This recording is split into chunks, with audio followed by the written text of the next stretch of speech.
Estimado doctor Barral, en este video queremos hacer conocer nuestra opinión crítica sobre el capítulo 7 de su libro Epistemología e Investigación, publicada el 2019 en La Paz, Bolivia. Bueno, empezando con el mito número 1, está por demás que estamos diciendo que estamos en desacuerdo, ya que con la cuestión de que el nacimiento y la muerte llega a ser muy complicado, en la cual, según estos mitos, el aprendizaje llega a empezar en el momento en el que nacemos. Mi persona llega a decir que esto está equivocado, ya que el simple hecho cuando el óvulo llega a ser fecundado, los niños, el bebé o el feto llega a aprender. Estudios revelan que el primer sentido que llegamos a tener o a desarrollar, simplemente desarrollarlo, es el oído, ya que simplemente en el vientre de la madre el bebé llega a reconocer las voces de sus padres, de personas ajenas, y llega a tener reacciones diferentes, simplemente cuando escucha música o simplemente cuando llega a estar un poco incómodo.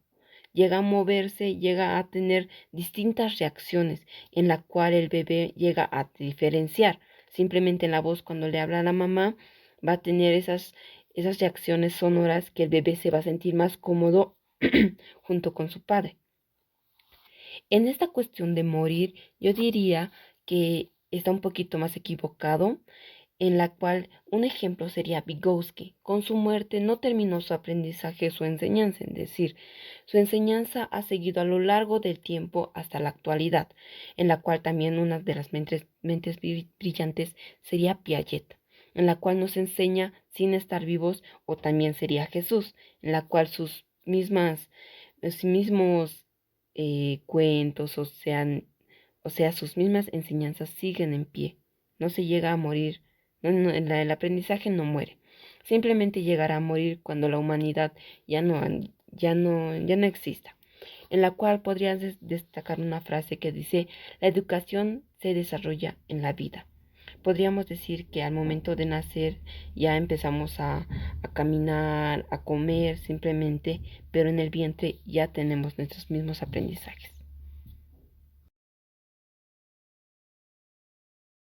Bueno, en el mito número 2 podríamos decir que en el libro de Epistemología e Investigación del doctor Barral se describe cuatro periodos de aprendizaje: infancia, adolescencia, madurez y senectud.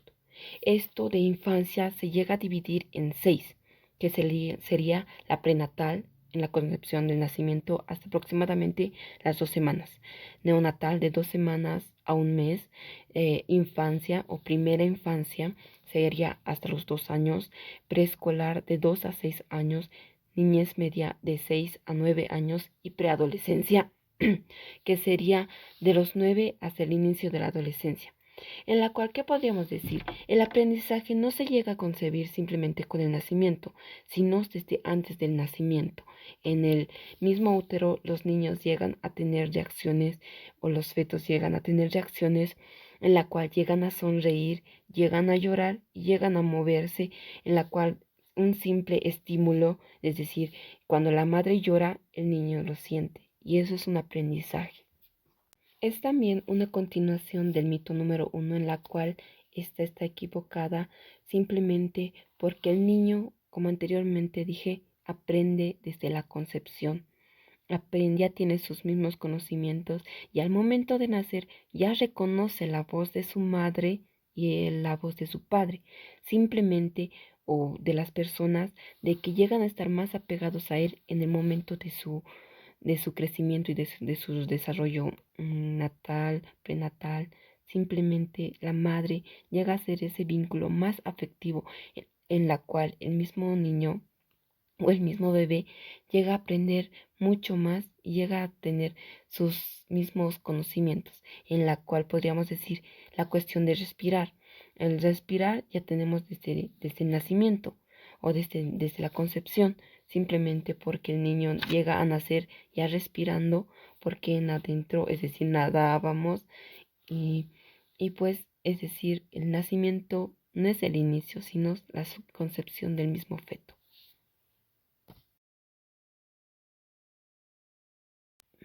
Bueno, en este mito número 3 podríamos decir sobre la estimulación temprana. ¿Qué es estimulación? Estimulación llega a ser, bueno, un concepto del conductismo, en la cual el bebé llega a ser estudiado simplemente. Y temprana llegaría a ser desde el nacimiento hasta aproximadamente desde los 6 o 7 años, en la cual yo estoy en total desacuerdo. ¿Por qué?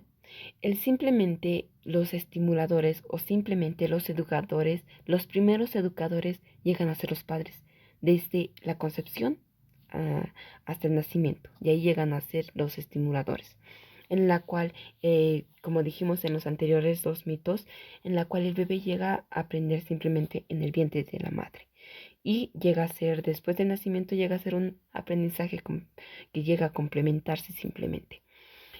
Esta estimulación temprana llega a ser una concepción del estímulo, de la respuesta y del refuerzo, en la cual el estímulo sería de que si un bebé no puede caminar, se le va a estimular, se le va a dar ejercicios, se le va a ayudar, en la cual llegaría a tener una respuesta. Después de todo ese proceso, el bebé tal vez pueda caminar o dar unos 10 pasos, y en ahí empieza el refuerzo, en la cual se siga siendo más tratados y llega a ser un ciclo simplemente para que el bebé simplemente llegue a mejorar. Esta estimulación temprana se llega a fijar más en lo físico y en lo psicológico y algo en lo intelectual, pero simplemente no se llega a fijar más en lo social o simplemente en lo sentimental, en la cual podríamos destacar una frase que dice piel hacia afuera, en la cual el bebé llega a tener o el niño se llega a estimular simplemente en el crecimiento, en lo psicológico o en lo lógico o en lo intelectual, pero no se llega a sentir muy bien sentimentalmente, o simplemente llega a tener esa tranca que no le puede ayudar, en lo que no hay, como es decir, unos psicólogos que le ayuden o que le digan qué te pasa, en qué te podemos ayudar, pero simplemente ayudan en las cuestiones de crecimiento y desarrollo, que sería de piel hacia afuera. En esta cuestión podríamos decir que los niños llegan a tener diferentes reacciones, ¿verdad? En la cual no deberíamos de tener el simple hecho de estimulación temprana como un como algo obligatorio. Simplemente que los bebés o los padres llegan a ser los estimuladores más, bueno, los mejores estudiados o los mejores calificados para cada hijo, porque ellos lo conocen y lo llegan a, a tener más cariño y más oportunidades de saber cómo estimularlo, en la cual los mismos padres, es decir, desde el nacimiento, le pueden dar como los métodos Doman, le pueden los métodos de lectura, en la cual los padres o simplemente la madre le puede enseñar hasta o cinco idiomas mientras está bebé, en la cual su lengua materna puede llegar a tener varias raíces. En su lengua materna, es decir, aquí en nuestro contexto sería el, el español, pero en áreas rurales llegaría a ser el aymara, o en áreas extranjeras el inglés, perdón. Pero con el método Doman se puede aprender o se puede enseñar más de 5 idiomas, o en 5 idiomas simplemente, en la cual le puedes decir mamá, puedes decir mom, o si no, mama, en aymara, o simplemente así, o si no, papá, dad, o bien tata. Esas cuestiones llegan a ser bien específicas como los métodos de desarrollo. Hay métodos bien específicos y métodos que no son específicos o nada recomendables para los bebés.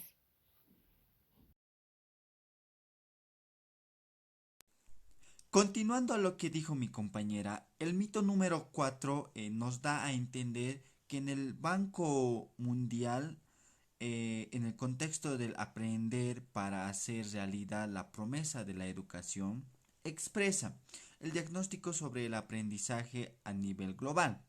En este documento que mencionamos da a conocer y caracterizar en favor a los niños. Una de ellas se refiere a la investigación en el área de salud, la otra da referencia en aumentar a la calidad de la estimulación y la última da a fomentar a las guarderías entre niños de 3 a 6 años. La palabra guardería da a entender a un lugar donde se guardan objetos. Sin embargo, conocemos que el niño y la niña a un nivel universal son sujetos con derechos humanos como todos nosotros. Ya que mencionamos esto, lo correcto sería eh, tener el nombre de Centro Infantil de Educación. El mito número 5 tomamos el término de deserción escolar, que incluso esto se va expandiendo en la educación superior, como la deserción universitaria. Los niños y niñas no son ellos los que deciden la deserción del ámbito educativo, sino que hay otros factores que lo llevan a esto. El uso del término de deserción escolar ya viene de mucho más antes, que se va a, y que se nota en documentos de importante y, y que también ha aparecido en documentos de la UNESCO. En los últimos 10 años se empieza a adoptar el término de abandono escolar, que tampoco esto resuelve a los problemas conceptuales. Pero por otra parte, el concepto de exclusión escolar se ha complementado con la expulsión escolar.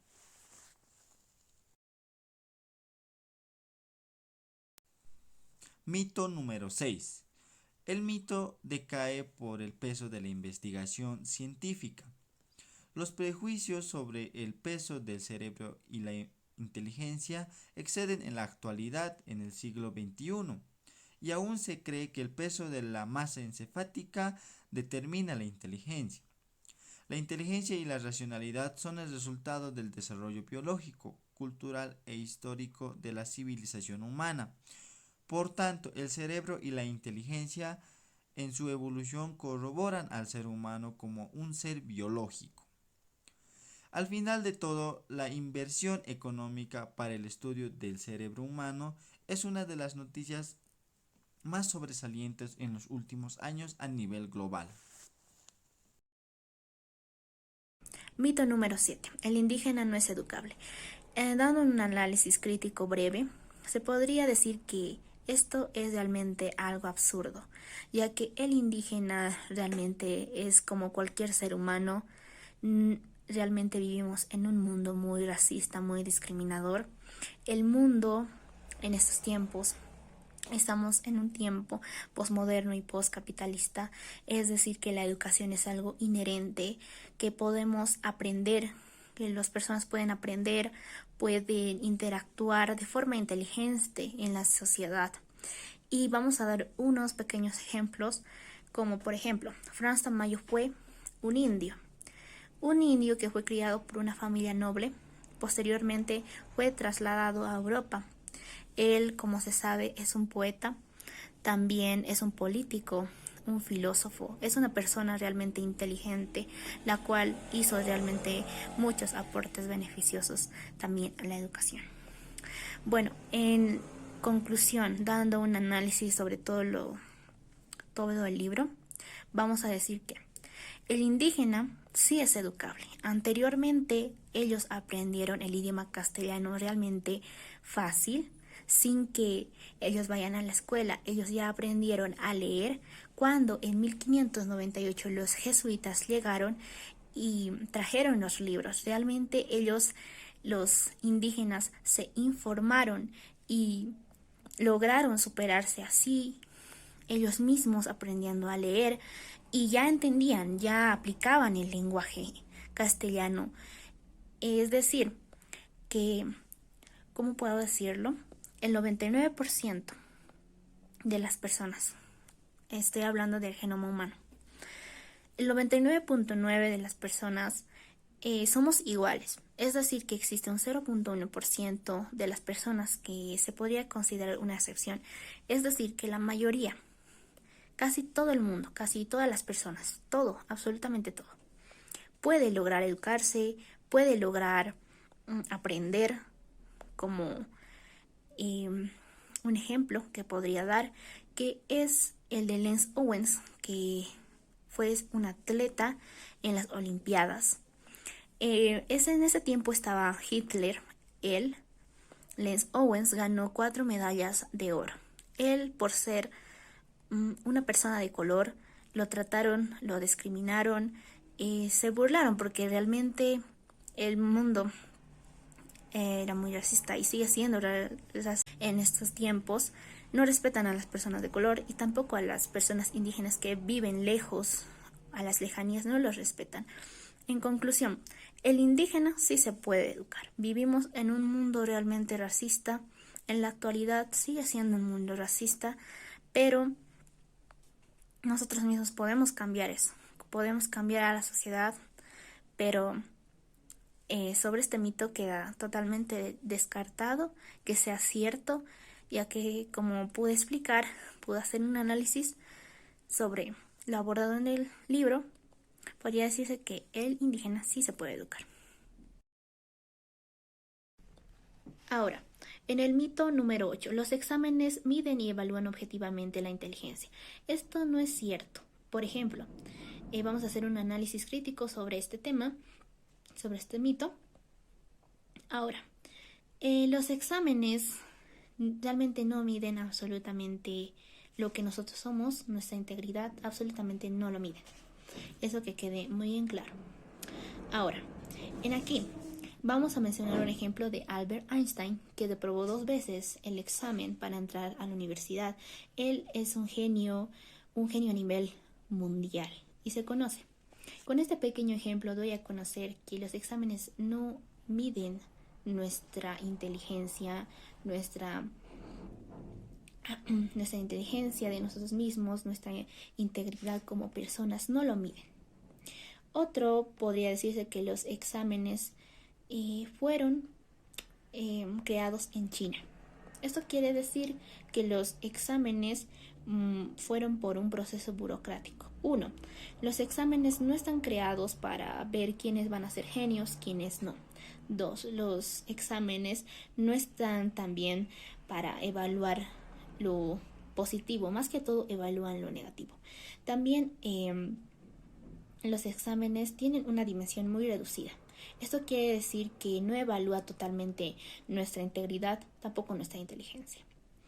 También, los exámenes, las evaluaciones deberían de ser más que todo prácticas, porque algunas personas cuando ven las notas de un examen que realmente él no conocía, por ejemplo, para entrar a una universidad donde no pasas algunas clases para sustentaciones, y la persona se va a sentir mal, se va a sentir peor, pero por más de que tenga otros conocimientos en otras materias que no entraron ahí, los exámenes no miden absolutamente nada de su inteligencia. Solamente se basan más que todo, se basan y tratan de todo basarse en la memorización. Y en conclusión, se podría decir que los exámenes no miden la inteligencia y la integridad de las personas. Bueno, el mito número 9 más que todo trata sobre que los mejores alumnos son los más exitosos en la vida. Haciendo un análisis crítico sobre este mito, realmente no es absolutamente nada cierto por lo siguiente. Una persona en el colegio puede sacarse puro 10 o puro 70 o puro 100 en la actualidad, como se valora los exámenes. Puro 100, y esa persona puede tener arriba de 90, 100 y todas esas notas. Eso no va a valorar su integridad como persona. Hay, como se dice, un abismo muy grande reflejado de la escuela y también reflejado de la sociedad. Es muy grande el abismo. En sí, no se puede comparar los estudios de la escuela con la experiencia de estudios superiores. No está garantizado que una persona que en la escuela haya sacado las máximas notas pueda ser exitoso en la vida. En total, en conclusión, es decir, que los mejores alumnos no siempre triunfan en la vida social, porque las cosas son muy diferentes y hay un espacio en el cual no está todo asegurado, ya que la vida es muy distinta.